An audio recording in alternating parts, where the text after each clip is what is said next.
Hello, this is Dr. Ashwini. Welcome to my new video. In this video, we are going to explore the famous iris flower dataset. We are also going to make a model which predicts the species of that flower. It is going to take the features of that flower like sepal length, sepal width, petal length and petal width. So, without wasting time, let's move on a notebook.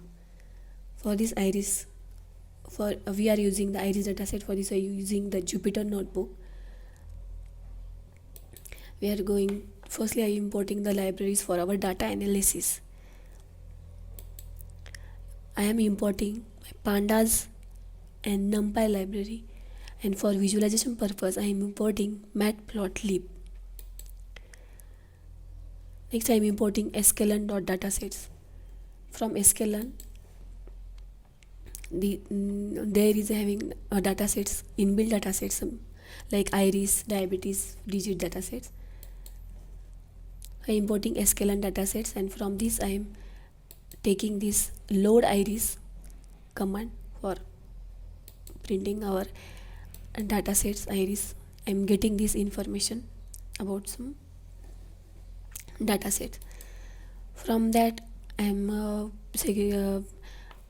collecting our target names by list of iris target names. I am making this list into a separate heading species. Next I am getting this iris feature names for our datasets. From this information I am making the data frame. If you have datasets in CSV format or Excel format, you can use directly that df is equal to pt.read CSV and your iris datasets. Firstly I am importing from sklearn iris data, and then I am making a data frame by making this code df pd.data frame iris data column iris feature name. Again I am adding this species in this data frame.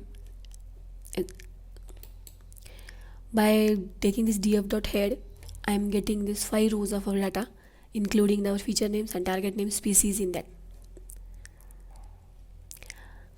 For data exploration, if you want to know about the data information, means the data points in which format, data types, these are our data informations. If you want to know any null values in our data sets, so by knowing this code df.isNull.sum, I am getting this information about I don't have any null values in that. After this I am visualizing different columns. For this I am importing cbun as CSNS.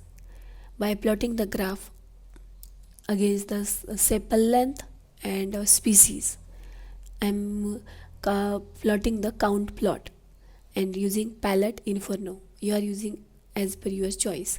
By making the plot.show, this is giving this beautiful graph.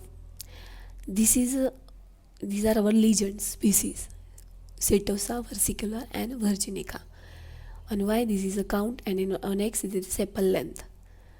From this graph we can know that Setosa having the less sepal length and versicolor is in the middle and virginica is in the last, means larger sepal length. I wrote here in the inference that density of Sentosa is more on lower sepal length and density on virginica is more on higher sepal length. After copying the same code, just I am taking difference in sepal width. I want to graph against the sepal width against the species. If you want to know about the sepal width against the species, I am using the palette red. These are our legends. Setosa is faint, versicolor is medium and virginica is dark red. From this we also getting our sepal width. Setosa having the larger sepal width and virginica having the middle sepal width. Copying the same code against the petal length, we are getting this graph that petal length of Setosa is less and petal length of Virginica is large. We are plotting the same graph for petal width. We are getting the same, like Virginica having the larger petal width and Setosa having the smaller petal length. From this visualization, after this visualization, we are going to our data of processing our data pre-processing. For this we are make data into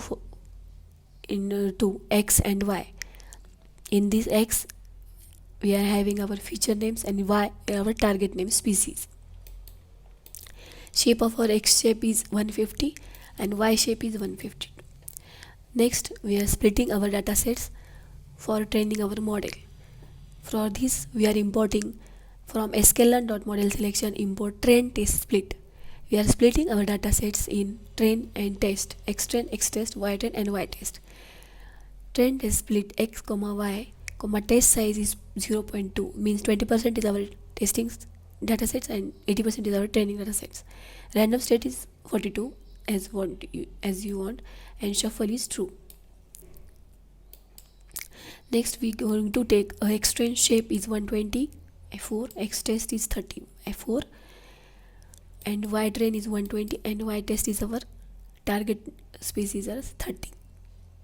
We are dividing our training, and after splitting our data in training and testing, we are importing our for model selection we are logistic regression algorithm from sklearn.linear model importing logistic regression. We are making this logistic regression in form LR. LR is equal to logistic regression. Next we are fitting our data in logistic regression model lr.fit xtrain and ytrain training datasets. We are getting this score 97%. So our model is giving our 97% accuracy. After this, if we want to evaluate our model, how it going to work, so we are making a model evaluation by making predictions. LR logistic regression, our model is dot predict and xtest. Xtest means we want to predict our predictions on testing sets.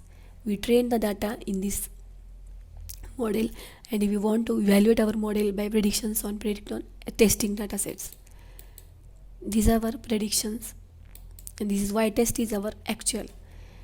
Predictions are versicolor, setosa, virginica, and ytest is also same versicolor, setosa, virginica. Means our model is working good.